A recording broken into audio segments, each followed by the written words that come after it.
thank you for having me online here with everyone.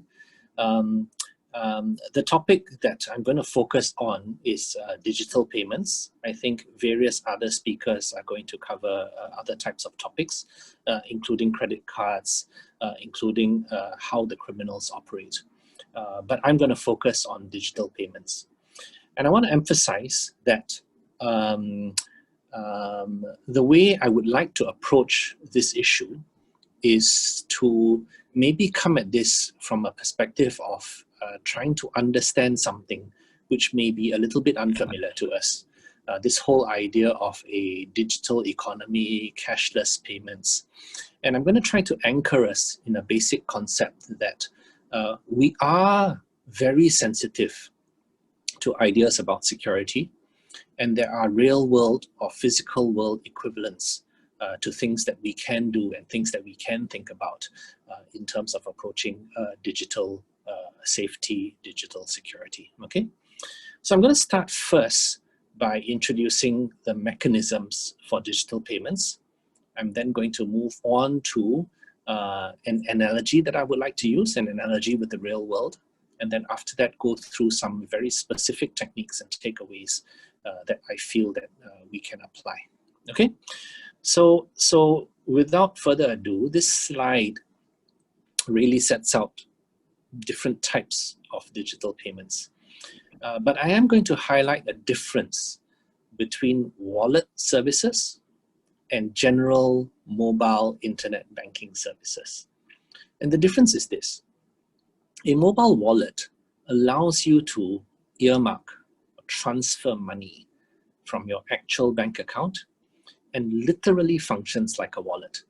That money is set aside, it's taken out from the bank account, and it's put into a mobile wallet from which you can make payments. Whereas mobile and internet banking allows transfers to be made to and from directly into the bank accounts that are concerned. Okay, so what's the real world analogy of this? And literally, it is the difference between a bank account and a wallet. So your bank account has a store of money.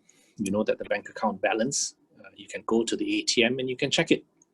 And when you withdraw cash from the ATM, you take the cash out and you put it into your wallet.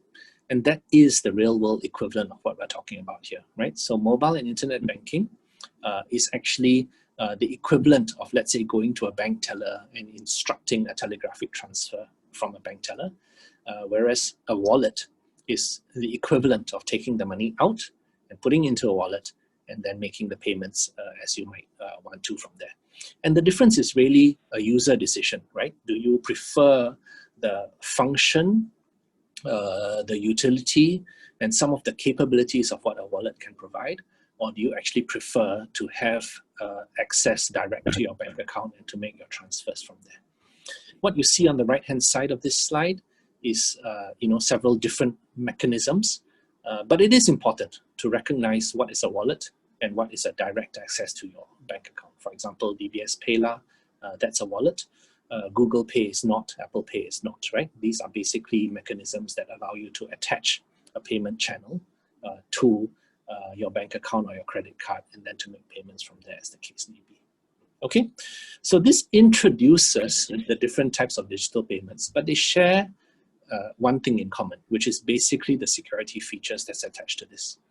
And here's what I would suggest. When we look at the security, I would suggest that we approach this as the equivalent of the way you would protect your house. So if we move to the next slide, I'm going to try to suggest that in real life, in our physical life, we learn this very, very quickly, how to protect our house, right? The house is where our valuables are. The house is where our loved ones stay. The house is our place of refuge. And we learn very quickly to protect this. We teach this to our children. We share this with our loved ones, that the house is a secure place. We protect access to the house by having doors. We lock those doors, and we're pretty careful. We buy good locks. We take a bit of care as to how we protect the keys that access those locks. And actually for different types of houses, Some of us may choose to do extra things, right? Some of us may choose to install alarm systems. Some of us may choose to, get dogs because they may actually alert us if something may be wrong with the environment around the house, right? So we also do extra things. I'd like us to think about the bank account as the equivalent of the house, and your username or your credentials or your personal information that gives access to the bank account, that tells the bank this is who you are. I suggest that the analogy here, or the equivalent, is the door, right? And I'd suggest that also our passwords are the equivalent of the lock and the keys on that door. And this includes something like an OTP, the one-time password that after you key in a username, after you key in the password, sometimes certain channels or certain systems ask you to key in an additional code, a one-time password that is sent to you by SMS typically, and then you key that in, right? And I'd like us to think about all these things, right? Your credentials, your account number, your passwords, your keys, right? As the equivalents, the real world equivalents of the way somebody would access your house. The door, the lock, and the keys. And then of course, some of us have got extra things. Like for example, if you do internet banking, what you have is a computer, right? And some of us install firewalls, some of us install antivirus systems in our computer. And I really suggest that, no matter how scary the digital world may seem, I think thinking about or approaching this as the equivalent of a house is going to be useful. So I'm going to be moving on from this analogy to go through some security tips. This next slide really is certain things that I personally bear in mind, right? So I always stop and think. I don't just listen to what somebody calling me is telling me to do. Even if he claims to be from the government, even if he claims to be from my bank, I stop and I think. And I consider logically, does that person do this? I protect my personal devices, trying my best not to lose them. I try my best to always make sure that they are kept up to date. If there is a software update that comes out, I try to keep things up to date. I do try to protect all the credentials. I don't choose to give away my banking information very easily. This also applies to things like security questions. I don't choose security questions like what is my birthday or what is my mother's birthday. Why do I not do that? Because it's actually quite easy to follow you on Instagram. And then when it's your birthday, all your friends start tagging you and say happy birthday, right? It's relatively easy to find out people's birthdays. I choose difficult security questions like, what was your second dog?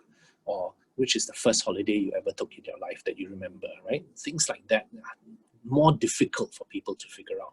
I choose complex passwords. It takes seconds to crack a 4-digit password. It's much, much more difficult to crack a 10-character password that includes capital letters and other types of characters or numbers. Be very, very aware of online threats, social engineering, phishing, malware. And this happens typically when you receive a message or an email that contains a link that you're not aware of. I think we have to be very, very careful of this. And again, guard your login credentials. It's an OTP, but if you think of the OTP as the keys to your house, I think we'll approach it very, very differently, and we'll program ourselves to always guard it and not give away the OTP to other people. I'm going to finish off with 3 takeaways, which is basically that we do have a role, right? We have a responsibility and we have a role because we want the freedom of banking services. We want the freedom of cashless payments. We do have a role that even with that freedom, we have a responsibility to take care of our own online credentials, our identity, and so on. Generally, if you're not expecting an email or an SMS, please don't respond. Don't click it. Be very, very careful in these situations. This is probably one of the best ways the criminals attack us. And just being careful in this area is very good. And finally, lastly, it is secure. It's safe, it's secure. If we stay vigilant and if we proactively take care of ourselves. I think at the end of the day, we're going to have a few more detailed questions later on, and we'll cover this later, but this will end my presentation. Thank you very, very much for having me.